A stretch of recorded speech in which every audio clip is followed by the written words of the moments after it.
आज हम डिस्कस करने वाले हैं मेम्ब्रेन ट्रैफिकिंग या फिजिकल ट्रांसपोर्ट के बारे में। तो आज का टॉपिक है मेम्ब्रेन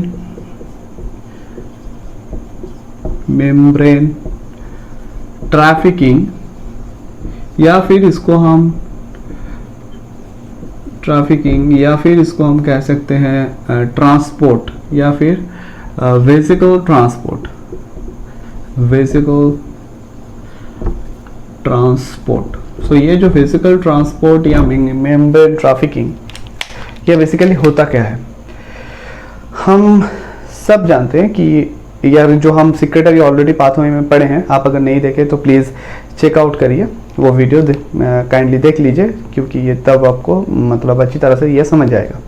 तो पहले तो ईआर के अंदर हमारा प्रोडक्ट तैयार होता है, जो प्रोटीन तैयार होने के बाद हम डिफरेंट कंपार्टमेंट चाहे लाइसोसोम में भेज सकते हैं, क्या गोल्गी में भेज सकते हैं या प्लाज्मा मेम्ब्रेन में भेजते हैं।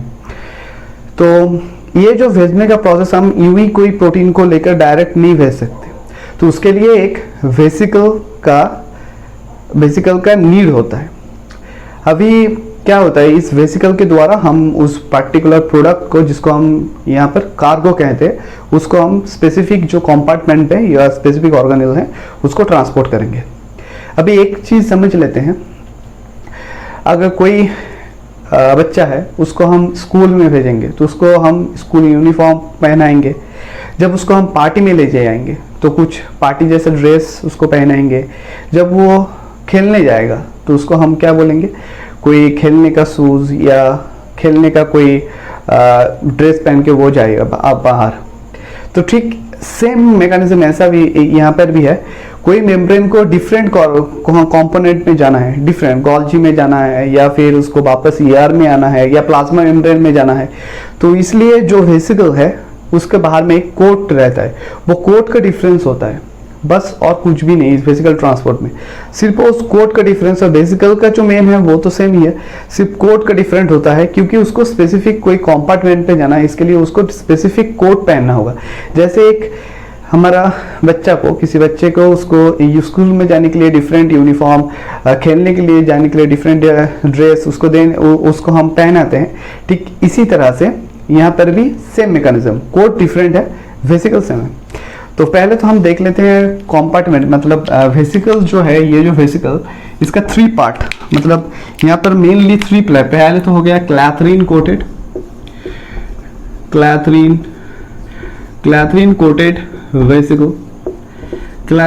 वेसिकल्स।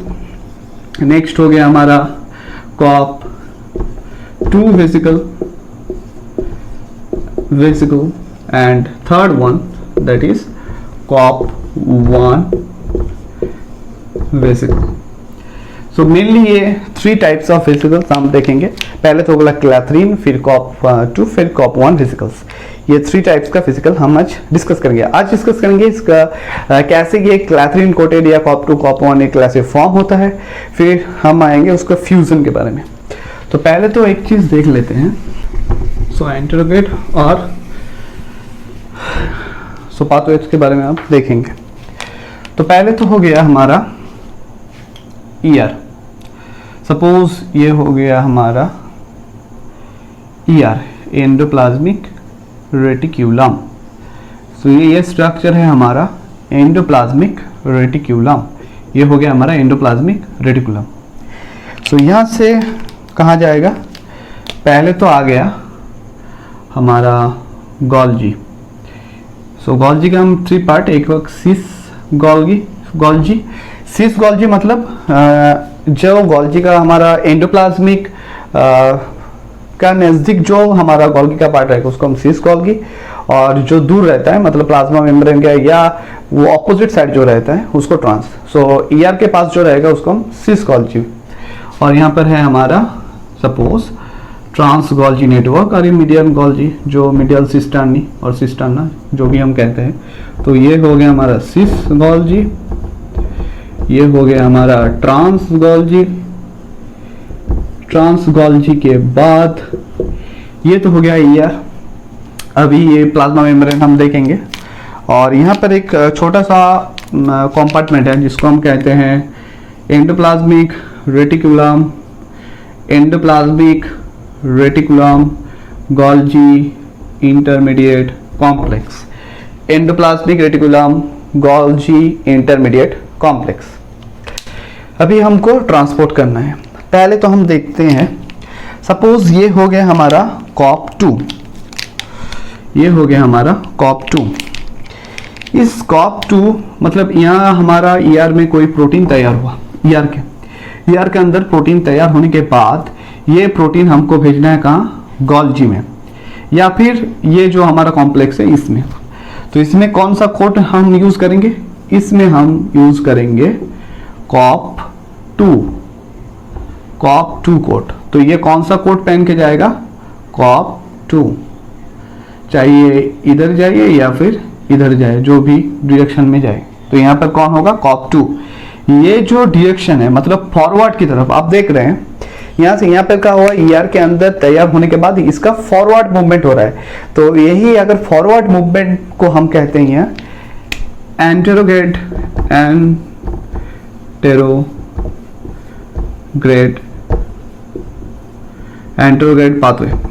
पाथवे या एंटेरोग्रेड। तो ये जो पाथवे हमको कहते हैं एंटेरोग्रेड। तो ये जो COP2 है ये हेल्प किसमें करता है, एंटेरोग्रेड जो पाथवे है उसमें। अभी क्या होगा, कुछ ऐसे भी होता है, मतलब सपोज ER के अंदर ER का कोई रेसिडेंट प्रोटीन है, तो उस रेसिडेंट प्रोटीन बाय चांस हमारा कहाँ चला गया, गोल्गी के अंदर। अभी गोल्गी पे क्या होता है, गोल्गी उसको पहचान लेता है। गोल्गी के अंदर कुछ स्पेसिफिक रिसेप्टर है जिसको हम कहते हैं KDEL रिसेप्टर। अभी सीस गोल्गी के पास मतलब गोल्जी के पास उसके अंदर रिसेप्टर है KDEL। वो तो पहचान लेते ये हमारा प्रोटीन नहीं है, तो इसको भेजना पड़ेगा कहाँ पर, ER में। कैसे भेजेगा, तो उस वजह सपोज यहाँ सीस गोल्जी है, यहाँ पर हमारा KDEL रिसेप्टर है। ये तो हो गया हमारा KDEL रिसेप्टर। अभी KDEL रिसेप्टर पहचान लेगा ये तो प्रोटीन हमारा नहीं है, इसको भेजेंगे कहाँ, इसको वापस भेजने में। तो वापस जब भेजेगा तो उसको हेल्प कौन करेगा, उसको भेजने के लिए यहाँ पर आएगा COP1। सो COP1 रेट्रोग्रेड पाथवे।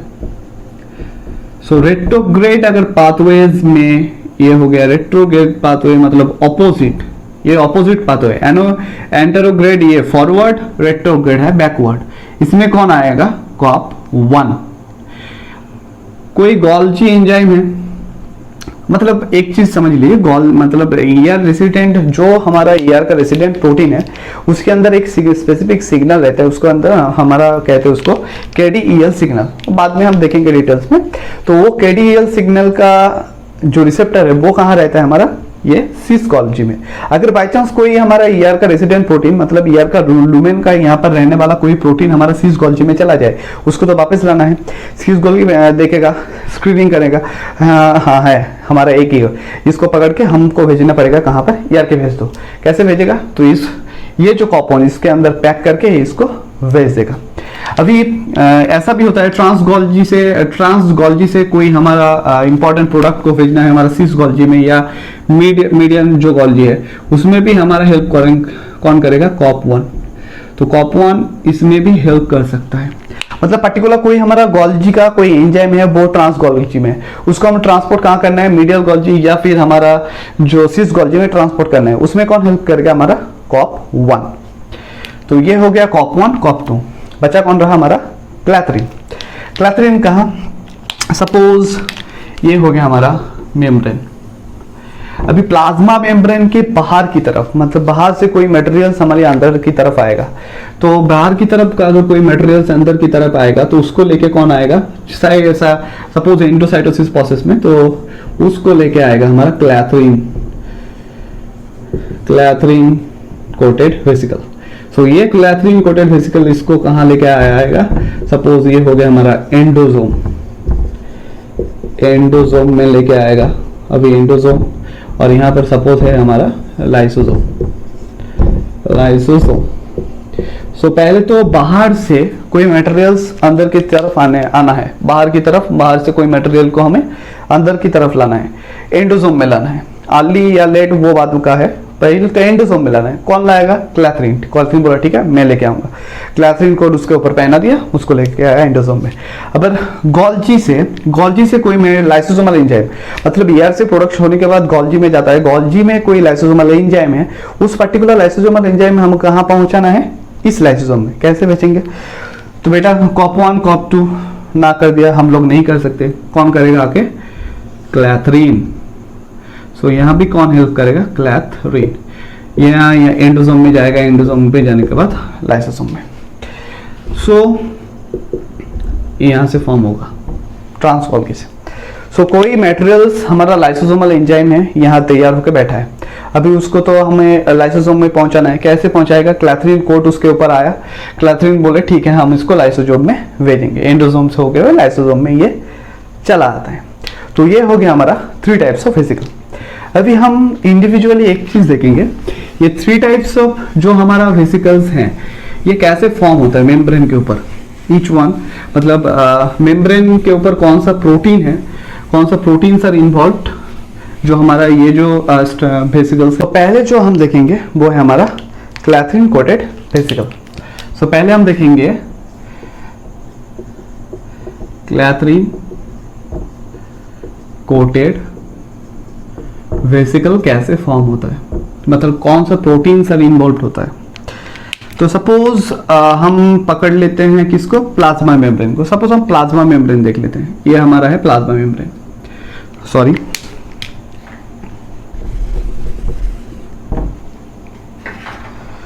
तो ये हो गया हमारा प्लाज्मा मेम्ब्रेन। प्लाज्मा मेम्ब्रेन ये हो गया हमारा एक्स्ट्रा सेलुलर पार्ट, और ये हो गया हमारा, ये सपोज हमारा एक्स्ट्रा सेलुलर पार्ट है, एक्स्ट्रा सेलुलर फेज है, और ये हो गया हमारा साइटोसोल। तो कोई मटेरियल आया इधर से हमारे एक्स्ट्रा सेलुलर पार्ट में, अभी हमको उसको साइटोसोल के अंदर ले जाना है। कैसे ले जाएंगे? तो यहाँ पर हम ऑलरेडी जानते हैं क्लैथरीन कोटेड वेसिकल्स इसमें हेल्प करता है। तो पहले तो हो गया हमारा, कौन आएगा? कार्गो यहाँ पर बैठा हुआ है, ये हो गया हमारा कार्गो मॉलिक्यूल्स, कार्गो रिसेप्टर, ये हो गया हमारा कार्गो रिसेप्टर। तो जैसे कि आप देख रहे हैं ये जो मॉलिक्यूल्स है ये हमारा कार्गो रिसेप्टर, इसका काम क्या है? Cargo molecules. कार्गो हम किसको कह रहे हैं? जिस मॉलिक्यूल को हमको स्पेसिफिक कोई ऑर्गेनिज्म में भेजना है, कोई प्रोडक्ट, कोई प्रोटीन, कार्बोहाइड्रेट जो भी है, उसको हम कहते हैं कार्गो। तो सपोज कोई मॉलिक्यूल है या फिर प्रोटीन है, जिसको जो भी है उसको हमें अंदर की तरफ ले जाना है, तो कार्गो रिसेप्टर के साथ वो कार्गो मॉलिक्यूल्स आके बाइंड करेगा। तो ये है कार्गो रिसेप्टर। अभी नेक्स्ट रिक्रूटमेंट होगा एक इंपॉर्टेंट प्रोटीन जो है हमारा AP2। AP2 ये हो गया हमारा AP2। AP2 कौन है? क्या है? AP2 है एक एडाप्टर प्रोटीन। AP2 है एक एडाप्टर प्रोटीन। AP2 के स्ट्रक्चर को हम थोड़ा सा देख लेते हैं। सपोज ये हो गया हमारा AP2, ये बाहर की तरफ एक अल्फा, एक बीटा सब यूनिट, मतलब इसका 4 सब यूनिट, एक अल्फा, बीटा, एक हो गया सिग्मा और एक mu, alpha, beta, sigma, mu. तो ये हो गया 4 सब यूनिट से हमारा कौन बना है? हमारा बना है AP2। पहले तो जब ये नहीं बाइंड किया हुआ है ये इनएक्टिव रहता है, अभी इसका ये अभी इनएक्टिव है, ये हमारा जो AP2 सब यूनिट है ये अभी इनएक्टिव है।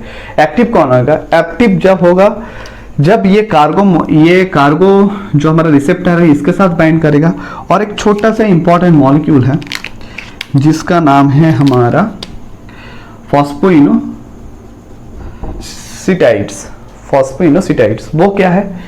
फॉस्फोइनोसिटाइड्स, सपोज हम थोड़ा सा इसको पहुंच लेते हैं, इजीली समझ में आएगा। तो फॉस्फोइनोसिटाइड्स क्या है? हम जानते हैं प्लाज्मा मेम्ब्रेन में, पहले तो हम देख लेते हैं, ये हो गया हमारा फॉस्फोइनोसिटोल का स्ट्रक्चर। सपोज ये हो गया हमारा फॉस्फोइनोसिटोल, फॉस्फेट, ये हो गया हमारा फॉस्फोइनोसिटोल का जो रिंग है ये हो गया 1 2 3 4 5 6।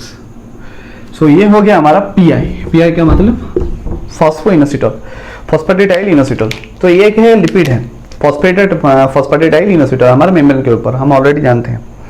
अभी हम क्या करेंगे, ये जो मेम्ब्रेन का लिपिड है, मेम्ब्रेन के ऊपर कुछ प्रोटीन काइनेस रहता है, उस प्रोटीन काइनेस का काम क्या है, चलो ये जो फॉस्फोलिपिड फॉस्फेटिडाइल इनोसिटोल है, इसको हम मॉडिफाई करते हैं। कैसे मॉडिफाई करेंगे, तो इसका जो 4 और 5 जो पार्ट है, इसको फॉस्फेट जोड़ देते हैं। तो फॉस्फेटिडाइल इनोसिटोल का जो मेम्ब्रेन में ऑलरेडी बैठा है, एक प्रोटीन काइनेस आया और क्या किया, 2 फॉस्फेट लेके इसका जो 4 और 5 प्राइम है इनोसिटोल रिंग में, उसमें जाके डाल दिया फॉस्फेट। अभी ये क्या हो गया, अभी वही है पर थोड़ा सा चेंज हो गया, 4,5 डाइफॉस्फेट P2, Pi4,5P2 ये हो गया, क्योंकि हम 4 या 5 में फॉस्फेट डाले, इसलिए 4,5P2 2 फॉस्फेट है। तो फॉस्फेटिडाइल इनोसिटोल जो इनोसिटोल, इसके अंदर अगर 4 और 5 में हम फॉस्फेट डाल देते हैं तो ये हो गया Pi4,5P2। अभी यही जब Pi4,5P2 ये होगा Pi4,5P2, जब AP2 मॉलिक्यूल्स ये Pi4,5P2 एंड कार्गो के साथ बाइंड करेगा तो इसके अंदर एक कॉन्फॉर्मेशनल चेंज होगा। जब ये कॉन्फॉर्मेशनल चेंज होगा तो AP2 क्या होगा, एक्टिव फॉर्म में चला जाएगा। अगर AP2 एक्टिव होगा तो फर्दर जो प्रोटीन है उसका रिक्रूटमेंट में ये हेल्प करेगा। पहले तो इनएक्टिव था, जब Pi4,5P2 के साथ एंड कार्गो को रिसेप्टर के साथ ये इंटरेक्ट किया तो ये AP2 एक्टिव हो गया। एक्टिव होने के बाद ये रिक्रूट करता है एक दूसरा जो हमारा है ट्राइस्केलेटन, क्लैथरीन ट्राइस्केलियन, क्लैथरीन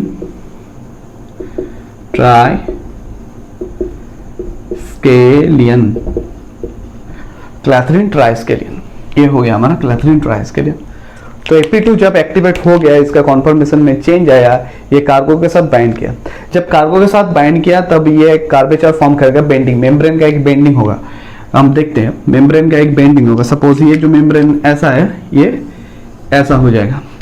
बेंडिंग होने के बाद हमारा जो क्लैथरीन ट्राइस्केलियन जो हमारा प्रोटीन है, हम देख लेते हैं, इसका अंदर हम डिटेल में नहीं जाते, इसका 7 सब यूनिट से बनता है। तो ये जो क्लैथरीन ट्राइस्केलियन जो प्रोटीन है, ये जाके बाइंड करता है किसके साथ, AP2 के साथ। AP2 के साथ बाइंड करने के बाद क्या होता है, इसको थोड़ा सा मिटा देते हैं।